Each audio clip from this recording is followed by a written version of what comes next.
बच्चा चाहिए तो पत्नी को मेरे पास भेज दो। टीसीएस केस के पीड़ित ने बताई आरोपियों की हैवानियत भरी बातें। नासिक के एक बीपीओ टीसीएस कर्मचारी ने अपने साथियों पर धर्मांतरण के लिए प्रताड़ित करने का संगीन आरोप लगाया है। पीड़ित का कहना है कि उसे जबरन नमाज पढ़ने, कलमा बोलने और नॉनवेज खाने के लिए मजबूर किया गया। हद तो तब हो गई जब आरोपियों ने संतान न होने पर उसकी पत्नी को लेकर बेहद अश्लील और हैवानियत भरी टिप्पणी की। इस मामले में संबंधित लोगों के खिलाफ शिकायत दर्ज कराई गई है। नासिक की एक नामी कंपनी के गलियारों से एक ऐसी खबर आई है जिसे सुनकर कलीजा कांप जाए। इसे आप सिर्फ एक दफ्तर का विवाद मत कहिए, ये सीधे तौर पर एक इंसान की अस्मिता और उसके विश्वास पर हमला है। इंडिया टुडे के पास उस पीड़ित कर्मचारी का वो एक्सक्लूसिव बयान है जिसमें उसने अपनी रूह को छलनी कर देने वाली आपबीती सुनाई है। पीड़ित का आरोप है कि उसकी टीम लीडर्स ने उसे जबरन नमाज पढ़ने, कलमा बोलने और टोपी पहनने पर मजबूर किया। लेकिन हैवानियत की हद तो तब पार हो गई जब पीड़ित की निजी जिंदगी का मजाक उड़ाते हुए आरोपी टीम लीडर ने सरेआम कह दिया कि इलाज के बाद भी तुम्हारी पत्नी मां नहीं बन पाई। अगर बच्चा चाहिए तो अपनी पत्नी को मेरे पास भेज दो। पीड़ित ने बताया कि ये मानसिक प्रताड़ना साल 2022 में शुरू हुई जब उसने कंपनी ज्वाइन की तो उसके टीम लीडर तौसीफ अत्तारी और साथी दानिश शेख ने उसे अपने टारगेट पर ले लिया। चूंकि तौसीफ टीम लीडर था तो उसके पास ताकत थी और पीड़ित की मजबूरी थी कि उसे हर निर्देश मानना पड़ता था। तौसीफ अक्सर अपना और दानिश का काम भी उसी पीड़ित पर लाद देता ताकि वो थकान और काम के बोझ से दबा रहे। ये पीड़ित एक सीधा साधा हिंदू है जो रामदास स्वामी का भक्त है और नियम से रुद्राक्ष की माला पहनता है। बस उसकी यही धार्मिक पहचान तौसीफ और दानिश की आंखों में चुभने लगी।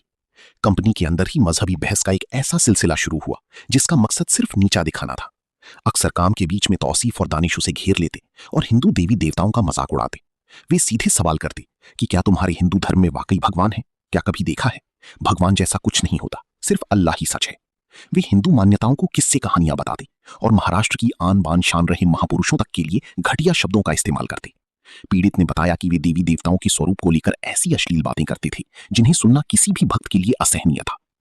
ये टॉर्चर सिर्फ जुबानी नहीं था, डराना धमकाना भी इस प्रताड़ना का एक हिस्सा था। पीड़ित कट्टर शाकाहारी है, लेकिन तौसीफ और दानिश उसे रात की शिफ्ट के बाद जबरन होटल ले जाते। वहां उसे डराया जाता और दबाव डालकर नॉनवेज खाने पर मजबूर किया जाता। जब वो मना करता तो उसके संस्कारों का मजाक उड़ाया जाता। साल 2023 की ईद के दिन तौसीफ उसे अपने घर ले गया और उसकी मर्जी के बिना उसे मजहबी टोपी पहना दी। इतना ही नहीं, उससे जबरन नमाज पढ़वाई गई और उसका फोटो इतनी खींचकर कंपनी के आधिकारिक ग्रुप में डाल दिया गया ताकि उसे मानसिक तौर पर पूरी तरह तोड़ दिया जाए। लेकिन दरिंदगी की इंतहा तो तब हुई जब इन लोगों ने पीड़ित की निजी जिंदगी के जख्मों को कुरेदना शुरू किया। पीड़ित और उसकी पत्नी के घर शादी के कई साल बाद भी संतान नहीं हुई थी। इस दुख का मजाक उड़ाते हुए तौसीफ और दानिश ने जो कहा वो किसी भी सभ्य समाज के लिए कलंक है। उन्होंने पीड़ित से कहा कि इतना इलाज कराने के बाद भी तुम्हारी पत्नी मां नहीं बन पाई, एक काम करो, अपनी पत्नी को मेरे पास भेज दो। ये सुनते ही पीड़ित के सब्र का बांध टूट गया और कंपनी के अंदर ही भारी हंगामा हुआ। इस दौरान आरोपी तौसीफ ने इतना आपा खोया कि पीड़ित पर टेबल फैन उठाकर फेंक दिया और उसे जान से मारने की धमकी तक दे डाली। पीड़ित का आरोप है कि तौसीफ, दानिश, शाहरुख और रजा मीमन का ये पूरा गुट सिर्फ उसे ही नहीं बल्कि कंपनी की महिला कर्मचारियों को भी अपनी गंदी नजरों से नहीं बख्शता था। ये लोग महिला सहकर्मियों के चरित्र पर भद्दे कमेंट्स करते थे।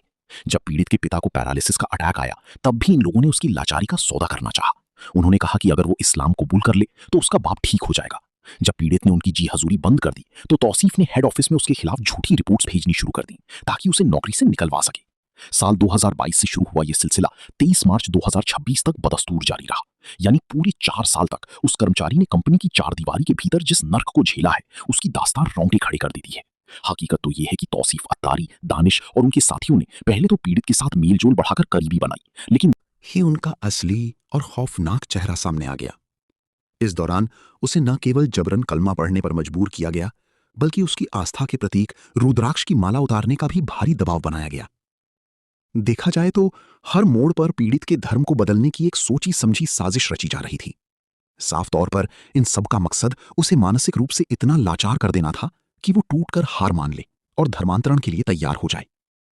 इतना ही नहीं, जब पीड़ित ने उनके इस धर्मांतरण के खेल और जबरन नॉनवेज खिलाने की कोशिशों का विरोध किया तो उसे कंपनी में जानबूझकर निशाना बनाया जाने लगा।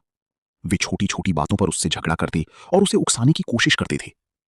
हालांकि जुल्म की भी एक हद होती है और आखिरकार पीड़ित ने अपनी खामोशी तोड़कर कानून का दरवाजा खटखटाया, जिसके चलते अब उसने संबंधित लोगों के खिलाफ कानूनी कार्रवाई की मांग करते हुए शिकायत दर्ज कराई है। सच तो यह है कि यह पूरा मामला अब चीख चीख कर गवाही दे रहा है कि कैसे कॉर्पोरेट जगत की चमचमाती चकाचौंध के पीछे धर्मांतरण और नफरत का ये घिनौना खेल खेला जा रहा था।